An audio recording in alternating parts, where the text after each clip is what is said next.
नमस्कार दोस्तों, आज हम लोग ऐसे यंत्र के बारे में बात करने जा रहे हैं जो दूर की चीज़ों को बिल्कुल पास दिखाता है। वो है दूरबीन। दूरबीन का आविष्कार संयोगवश हुआ था। ये कोई बड़े प्रयोगशाला या कोई बड़े पढ़े लिखे व्यक्ति के द्वारा या बहुत पढ़े लिखे व्यक्ति के द्वारा नहीं किया गया था। दरअसल में 17वीं सदी के शुरुआत में हॉलैंड के मिडलबर्ग शहर में रहने वाला एक चश्मे का व्यापारी का छोटे बेटे ने इसका आविष्कार किया था। संयोगवश हुआ था यह आविष्कार। उस व्यक्ति का नाम था हैंस लिपर्से।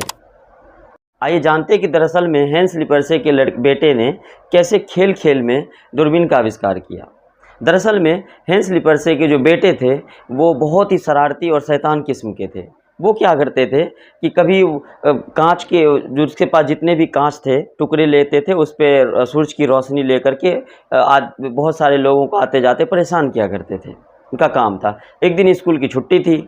हैंस लिपर्से अपने साथ अपने बेटे को चश्मे की दुकान पे लेके चले गए और चश्मे की दुकान पे ले जाने के बाद वहाँ बोला कि जो जितने भी कांच के टुकड़े हैं उनको छांटो।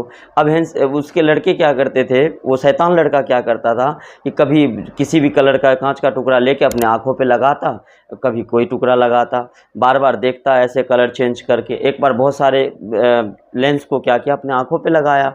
आँख पे लगाते ही वो आश्चर्य हो गए कि ये क्या हो गया। अचानक से उसने देखा कि जो सामने मीनार है चिड़ियाघर का वो जो है बिल्कुल पास दिख रहा है। वो चौकन्ना हो गए एकदम से कि ये क्या हो गया। उसको लगा कोई ये जादुई चश्मा ग्लास तो नहीं है, कांच तो नहीं है।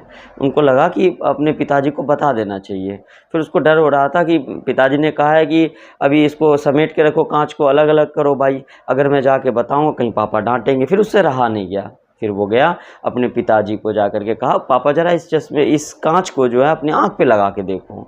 फिर वो उनके पिताजी ने भी आँख पे लगाया। जैसे लगाया तो उनके पिताजी खुशी के मारे झूमने लगे और अपने बेटे को गोद में उठा करके डांस करने लगे, नाचने लगे, झूमने लगे बिल्कुल ही। तब तक उनके शैतान बेटे को ये समझ नहीं आ रहा था कि आखिर पापा इतनी खुशियाँ क्यों मना रहे हैं। फिर उन्होंने बताया, इनको हैंस लिपर्से ने बताया कि बेटा तुमने खेल खेल में इतने बड़े चीज़ का आविष्कार कर दिया कि अब हम लोग ऐसा यंत्र बनाएंगे कि दुनिया हम लोगों को याद रखेंगे।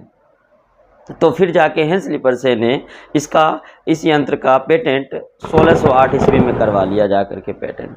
फिर गैलीलियो को ये बात पता चली कि जो लेंस है जो उत्तल लेंस से बना हुआ है, उत्तल और अवतल लेंस से मिलकर के बनाया गया है, ये 3 गुना तक देख सकता है हैंस लिपर्से के लेंस।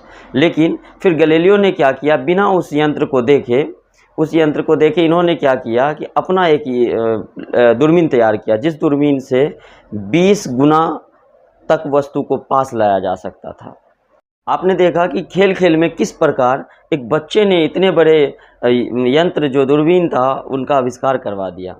इसलिए कभी भी आपको ध्यान रखना चाहिए कि बच्चों के अटपटा सा जो प्रश्न होता है उनको टालना नहीं चाहिए। हमेशा उसके प्रश्न का जवाब देने की कोशिश करना, जिससे हम लोगों को यही सीख मिलती है कि हमेशा उसके सवालों का जवाब दें। इस प्रकार की और रोचक कहानी मैं आप लोगों के लिए नेक्स्ट वीडियो में लाऊंगा। और तब तक के लिए आप लोग हमारी इस वीडियो को लाइक सब्सक्राइब करते रहे। धन्यवाद।